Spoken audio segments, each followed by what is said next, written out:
Sebagian ulama salaf, diantaranya Sa'id ibn Khudri radhiyallahu anhu, Abu Sa'id al-Khudri radhiyallahu anhu, sahabat Nabi yang mulia. Beliau ini sudah sampai pada tingkat level di mana Ibnu Qayyim mengatakan level orang yang sholat itu ada 5. Level yang pertama, orang yang berdosa dengan sholatnya, kata beliau. Siapa ini orang yang berdosa?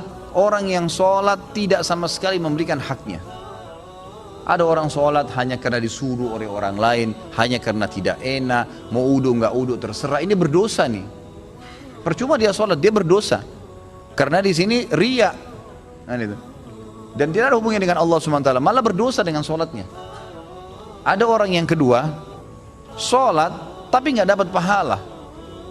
Dia tahu diperintahkan sama Allah tapi tidak dapat pahala, karena dari awal takbir sampai salam semuanya menghayal. Ini orang yang percuma, nggak ada pahalanya.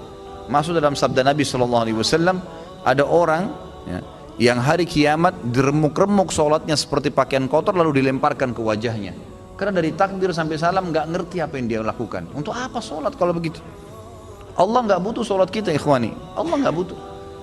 Biar kita sholat khusyuknya luar biasa, sujudnya sampai berhari-hari nggak angkat kepala, tetap aja Allah nggak butuh dengan itu.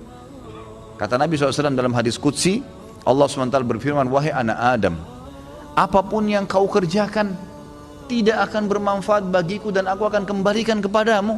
Itu amal kalian yang akan bermanfaat buat kalian sendiri, tidak ada manfaatnya buat saya. Kata Allah SWT, hadis qudsi. Ini luar biasa, harus kita faham nih, yang tidak boleh salah dalam masalah-masalah seperti ini. Maka kita harus tahu bahwasanya sholat itu kita yang butuh dan bukan Allah Azza wa Jalla. Baik, Abu Sa'id al-Khudri, Ibnu Qayyim mengatakan tadi orang yang kedua adalah orang yang tidak dapat pahala sama sekali. Yang ketiga, orang yang dapat pahala. Dapat pahala, tapi pahalanya pas-pasan. Ini sesuai dengan sabda Nabi SAW. Ada orang yang sholat tidak akan mendapatkan kecuali setengah pahala sholatnya. Ada orang yang sholat tidak dapat kecuali 1/10 dari sholatnya. Jadi kecil, ada pahala tapi kecil. Lebih banyak menghayal daripada fokusnya. Yang keempat adalah orang yang sholat berusaha untuk fokus, gitu kan?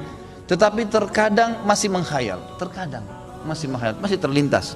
Maka ini lebih dominasi pahala yang dia dapatkan daripada hilangnya pahala. Karena kalau kita lagi baca Al-Quran atau kita lagi baca bacaan sholat, kemudian kita fokus, dapat konsentrasi, ikutin bacanya, dapat pahala terus per hurufnya, gitu kan?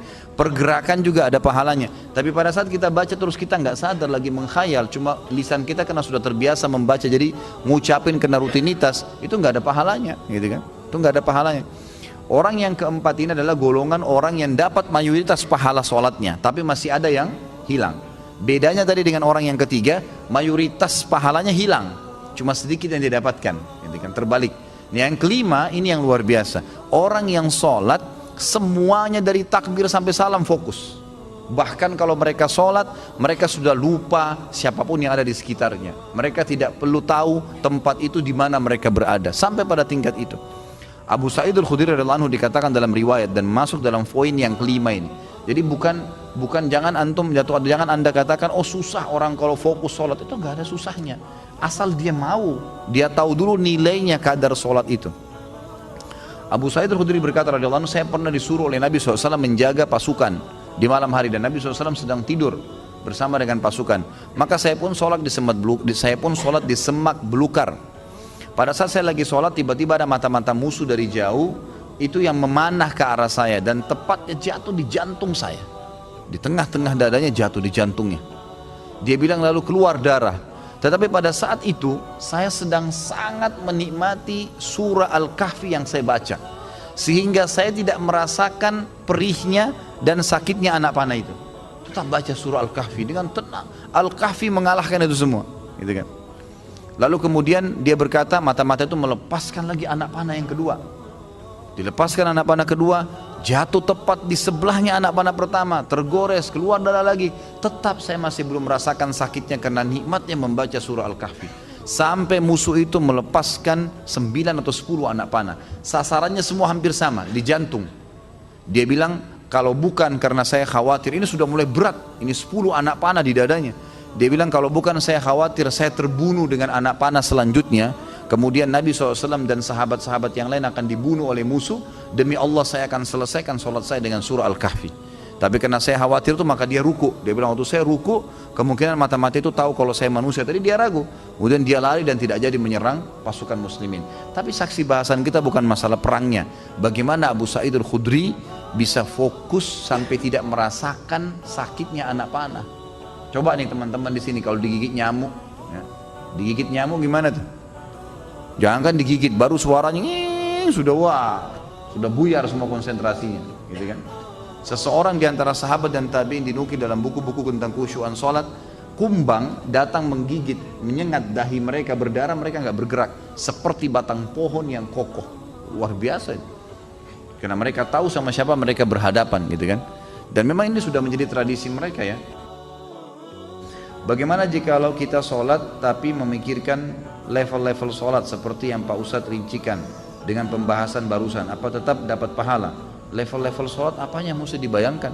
Enggak, fokus bacaan saja, enggak usah bayangkan yang lain. Alhamdulillahirrahmanirrahim, fokus ucapan diucapkan, telinga kita mendengar, mata kita dibuka lihat tempat sujud, udah renungi maknanya. Kalau nggak ngerti maknanya, maka kita ikutin bacaannya. Alhamdulillahirrahmanirrahim, kita dengar dengan kuping kita, gitu kan? Ar-Rahmanir-Rahim kita dengar. Masa kalau dengar musik bisa konsentrasi, dengar Quran tidak bisa, gitu ya? Jadi gitu, seperti itulah. Jadi nggak usah bayangin apa-apa, nggak usah bayangin apa-apa. Tadi ada yang bayangin kambing sama ayam apa segala, nggak perlu, gitu. Apakah level-level tipe sholat tersebut berkorelasi dengan level-level dosa yang telah kita lakukan? Dalam artian level 5 itu dosanya sedikit. Iya tentu saja, karena itu memang ada hadis Nabi SAW ya. Jadi dosa itu bisa menghambat rezeki dan bisa menghilangkan atau mengurangi konsentrasi kepada Allah SWT. Malasnya kita ibadah justru karena adanya dosa, salah satunya. Maka coba perbanyak istighfar, perbanyak istighfar. Saya punya pengalaman pribadi, pernah saya belajar waktu saya masih SMA kelas 3 di kota Madinah pada waktu itu tahun 1993. Kemudian saya di masjid kampus lagi menghafal materi balaghah. Memang agak sulit waktu itu materinya. Saya coba hafal nggak bisa, lupa terus. Saya juga kalau sholat, gitu kan, sering kadang tidak konsentrasi, lebih banyak menghayalnya. Subhanallah, ada teman dekat saya, Dr. Muhammad namanya. Sekarang baru selesaikan S3-nya doktornya. Adik kandungnya Dr. Sulaiman Rahili, sahabat dekat saya, gitu kan. Maka beliau datang ke saya dan mau mengajar. Waktu itu beliau tingkat 2 kuliah di kuliah hadis, ngajar saya. Sebelum buka buku balaghah itu, saya dari asar nih sudah baca nggak faham-faham. Dari habis duhur malah. Pulang dari kelas ujian saya baca sampai menjelang isya belum faham. Habis isya dia datang ajar saya. Terus saya tanya, akhi, apa sih sebenarnya penyebabnya? Saya kalau sholat nggak konsentrasi, baca buku nggak bisa hafal-hafal. Dia ucapin kalimat subhanallah menyentuh saya. Dia bilang, mungkin kamu masih punya dosa. Padahal waktu itu saya masih kelas 3 SMA. Dan ini teman-teman perlu tahu ya, saya SMA-nya itu di Madinah. Di Madinah itu nggak ada bioskop, nggak ada karaoke, perempuan semua bercadar, pakai jilbab. Hiburan kami itu dulu kampus, Masjid Nabawi, gitu kan. Kalaupun kita masuk ke mall, ke pasar-pasar, nggak ada musik, beli kebutuhan, kemudian pulang ke kampus. Nggak ada celah yang kita katakan ada dosa kayak di Indonesia. Orang yang masya Allah SMA-nya di sini luar biasa kemana-mana. Tapi itu saja masih cukup membuat saya tidak bisa khusyuk gitu. Lalu dia bilang, coba akhi, ente istighfar kepada Allah SWT, kemudian coba sholat. Ya, dengan mungkin tujuan dia waktu itu mengajak untuk sholat taubat ya. Ada hadis Nabi SAW riwayat Abu Daud dengan sanad hasan. Tidak ada seorang hamba yang berbuat dosa kemudian dia berwudu lalu dia sholat 2 rakaat lalu dia beristighfar kecuali Allah ampuni dosanya. Maka saya astagfirullah wa atubu ilaih, saya berdiri, saya sholat waktu itu 2 rakaat menghadap kiblat. Subhanallah, begitu saya salam, ini pengalaman pribadi, begitu saya salam, saya belajar dengan dia setengah jam buku itu saya fahami. Setengah jam buku itu saya faham. Bahkan saya hafal hal-hal yang tidak saya hafal sebelumnya, yang sudah mungkin 6 jam saya belajar, gitu kan. Subhanallah, saya jadikan patokan, ternyata memang dosa bisa jadi penghambat itu.